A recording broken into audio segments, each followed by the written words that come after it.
اور ہم نے بہت سے جن اور انسان دوزخ کے لیے پیدا کیے ہیں، ان کے دل ہیں لیکن ان سے سمجھتے نہیں، اور ان کی آنکھیں ہیں مگر ان سے دیکھتے نہیں، اور ان کے کان ہیں پر ان سے سنتے نہیں۔ یہ لوگ بالکل چوپایوں کی طرح ہیں، بلکہ ان سے بھی زیادہ بھٹکے ہوئے۔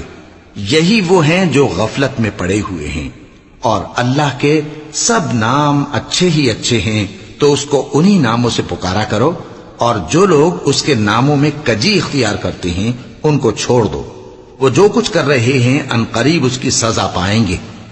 اور ہماری مخلوقات میں سے وہ لوگ بھی ہیں جو حق کا رستہ بتاتی ہیں اور اسی کے مطابق انصاف کرتی ہیں۔ اور جن لوگوں نے ہماری آیتوں کو جھٹلایا ان کو ہم بتدریج اس طرح پکڑیں گے کہ ان کو معلوم ہی نہیں ہوگا، اور میں ان کو مہلت دیے جاتا ہوں، میری تدبیر بڑی مضبوط ہے۔ کیا انہوں نے غور نہیں کیا کہ ان کے رفیق یعنی پیغمبر کو کسی طرح کا بھی جنون نہیں ہے؟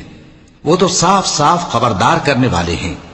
کیا انہوں نے آسمان اور زمین کی بادشاہت میں اور جو چیزیں اللہ نے پیدا کی ہیں ان پر نظر نہیں کی، اور اس بات پر خیال نہیں کیا کہ عجب نہیں کہ ان کی موت کا وقت نزدیک پہنچ گیا ہو؟ تو اس کے بعد وہ اور کس بات پر ایمان لائیں گے؟